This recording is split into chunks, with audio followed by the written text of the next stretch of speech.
Good morning. आज का topic है आरओआई। तो आइए देखते हैं कि हम आरओआई कैसे निकालेंगे और आरओआई क्या होता है। आरओआई को हम रिटर्न्स ऑन इन्वेस्टमेंट बोलते हैं और हर सेल्स प्रोफेशनल को ये जानना बहुत ज़रूरी होता है कि अपने डिस्ट्रीब्यूटर का आरओआई कैसे निकालें। इसको आप डिस्ट्रीब्यूटर का फिनेंशियल हेल्थ चेकअप भी बोल सकते हैं। हमारे डिस्ट्रीब्यूटर भी ये जानना चाहते हैं कि वो हमारे साथ बिजनेस करके कितना कमा रहे हैं, और कभी कभी हमारी कंपनी भी ये जानना चाहती है कि हमारे डिस्ट्रीब्यूटर का हमारे बिजनेस में कितना इन्वेस्टमेंट है और उनको हमारे साथ बिजनेस करके कितना फ़ायदा हो रहा है। आरओआई का फॉर्मूला होता है gross margin minus expenses divided by investment into 100। ROI निकालने का 3 पैरामीटर्स होते हैं। Number 1 margin, number 2 expense, number 3 investment. एक बात का ध्यान रखना चाहिए कि कभी भी आरओआई निकालते वक्त एटलीस्ट 3 मंथ का निकालना चाहिए। कभी भी मंथली आरओआई ना निकालें। पहले हम अपने डिस्ट्रीब्यूटर का 3 मंथ के सेल का एवरेज सेल निकालेंगे और एवरेज सेल का मार्जिन कितना हुआ ये निकालेंगे। अब आइए एक्सपेंस कितने तरीके का होता है वह देख लेते हैं। Number 1 salary. सैलरी में हम सेल्समैन सैलरी लेंगे, delivery man, driver, computer operator, godown in charge, इनकी सैलरी लेते हैं। उसके बाद डिलीवरी कॉस्ट होता है। डिलीवरी कॉस्ट में हम लेते हैं fuel, vehicle maintenance cost, vehicle depreciation cost, insurance, और तीसरा है एस्टेब्लिशमेंट कॉस्ट, जिसमें हम लेते हैं godown rent, office rent, electricity, phone, internet, computer maintenance charge और स्टेशनरी। चौथा लेते हैं ट्रेड डिस्काउंट। पांचवा बैंक चार्ज, लीगल एक्सपेंसेस एवं जीएसटी। एक्सपेंसेस निकालते वक्त एक बात का ध्यान रखें कि एक्सपेंसेस ऑलवेज प्रोपोर्शनेट निकाला जाता है, यानी कि आपके बिजनेस के कंट्रीब्यूशन के हिसाब से एक्सपेंसेस लिया जाता है। आइए इसको हम थोड़ा डिटेल से देखते हैं कि यह प्रोपोर्शनेट एक्सपेंसेस क्या है। उदाहरण के लिए अगर किसी डिस्ट्रीब्यूटर का स्टाफ सैलरी, एस्टेब्लिशमेंट कॉस्ट और डिलीवरी कॉस्ट सब कॉमन है तो उनका टोटल टर्नओवर निकालेंगे। टोटल टर्नओवर में देखेंगे कि अपना कंट्रीब्यूशन क्या है और एक्सपेंसेस भी हम अपने कंट्रीब्यूशन के हिसाब से ही लेंगे। फॉर एग्जांपल, अगर किसी डिस्ट्रीब्यूटर का टोटल टर्नओवर 50 लाख है और उसमें अपना टर्नओवर 10 लाख है तो उनके टोटल बिजनेस में अपना कंट्रीब्यूशन 20% हुआ। जो कॉमन कॉस्ट है, कॉमन एक्सपेंसेस है, उस कॉमन एक्सपेंसेस का हम अपने आरओआई में 20% ही लेंगे। अब आइए देखते हैं कि इन्वेस्टमेंट में क्या क्या लेंगे। Paid up closing stock, market credit, claims, transit stock, credit balance amount. अब आइए देखते हैं कि आरओआई कैसे निकालेंगे। तो यहाँ पे एक एग्जांपल पेश कर रहा हूँ।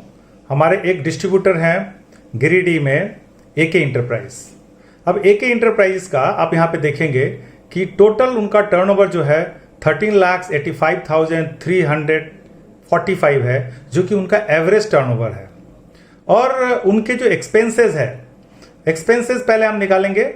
एक्सपेंसेस में ये देखेंगे सेल्समैन का cost, delivery plus delivery man का कॉस्ट, कंप्यूटर ऑपरेटर का कॉस्ट, ये तीनों कॉस्ट मिला के 9,610 रुपीज़ आता है, जो कि प्रोपोर्शनेट है।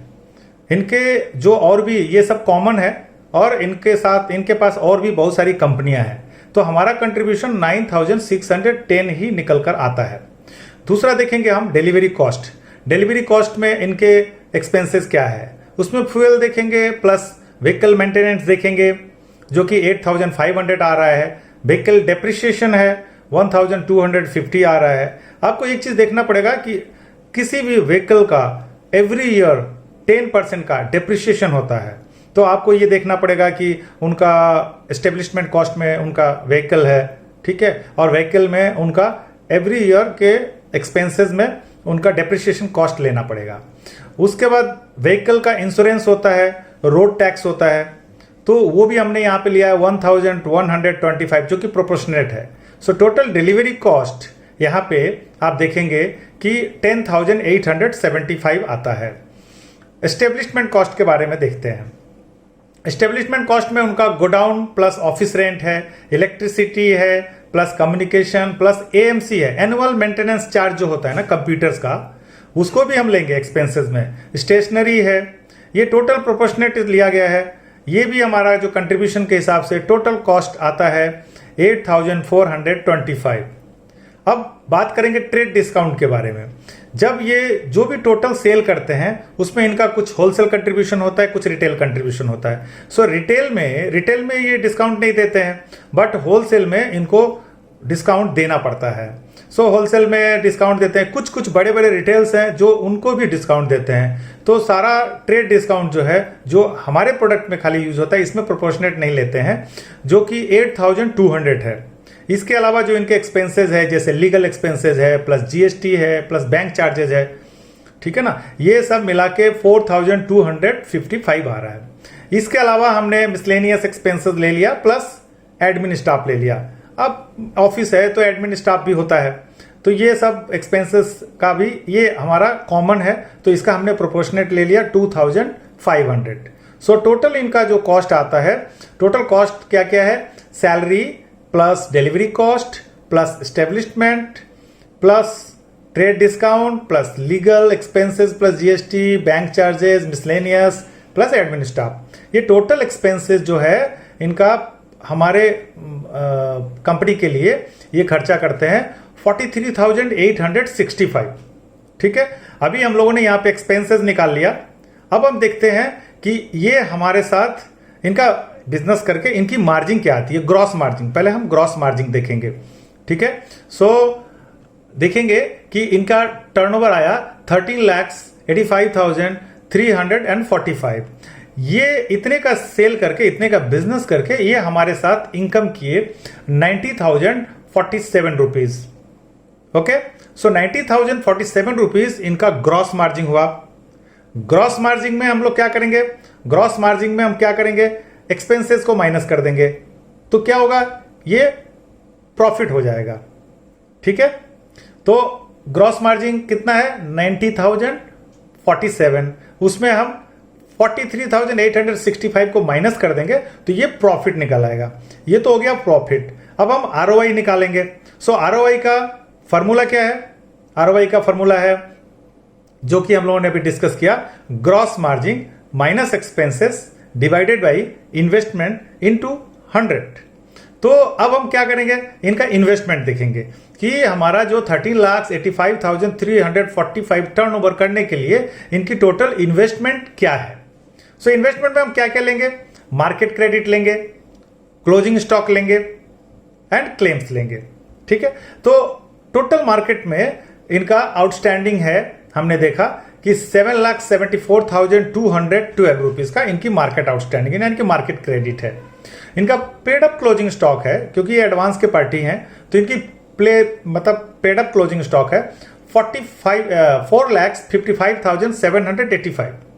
ठीक है, आप देख रहे हैं कि क्लोजिंग स्टॉक इनका है 4,55,785 और टोटल क्लेम्स इनको कंपनी से जो पाना है वो है 24,675।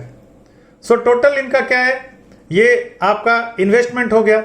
अब हम क्या करेंगे, ग्रॉस मार्जिन यानी कि 90,047 रुपीज में माइनस करेंगे 43,865 को, ठीक है, जितना आएगा उसमें हम क्या करेंगे, डिवाइडेड बाय इन्वेस्टमेंट करेंगे। इन्वेस्टमेंट में हम आप देखेंगे closing stock, claim and market credit, इसको डिवाइड कर देंगे। जब इसको डिवाइड करेंगे इंटू 100 करेंगे तो टोटल इनका आरओआई जो आ रहा है वो 3.68% आ रहा है, जो कि मंथली 3.68%। अब इसको हम क्या करेंगे, इंटू 12 करेंगे। इंटू 12 जब कर देते हैं तो आपका एनुअल आरओआई जो होता है इनका 44% आता है। Annual ROI 44%। अब हेल्दी आरओआई किसको बोलते हैं? हेल्दी आरओआई उसको बोलते हैं जैसे कि बैंक, किसी भी बैंक में, जैसे आरबीआई ने अगर फिक्स डिपॉजिट का जो रेट तय करता है उस रेट के 3 गुना से ज्यादा अगर आपका आरओआई आ रहा है तो उसको हम हेल्दी आरओआई बोलते हैं। तो आज के डेट में आप देखेंगे कि एफडी का, फिक्स डिपॉजिट का आरबीआई ने जो रेट ऑफ इंटरेस्ट तय किया है वो है अभी एवरेज 6 to 7% है। तो 7% का 3 टाइम हो गया 21%। अगर मोर देन 21% अगर किसी का आरओआई आता है तो उसको हेल्दी आरओआई बोलेंगे। और इनका 44% आरओआई निकल रहा है, तो इनका आरओआई बहुत ही बढ़िया है। लेकिन फिर भी लास्ट में मैं एक बात बोलना चाहूंगा कि आप लोग आरओआई तो निकालें, लेकिन किसी भी डिस्ट्रीब्यूटर को ज्यादा से ज्यादा फायदा करवाने के लिए आरओआई तो होता ही है, बट आप टर्नओवर पे ज्यादा ध्यान दें। कोशिश करें कि टर्नओवर कैसे बढ़ेगा, क्योंकि जितना ज्यादा टर्नओवर बढ़ेगा उनका आरओआई थोड़ा कम भी आए तो एब्सोल्यूट जो अमाउंट होता है प्रॉफिट का वो ज्यादा होता है। ठीक है, धन्यवाद।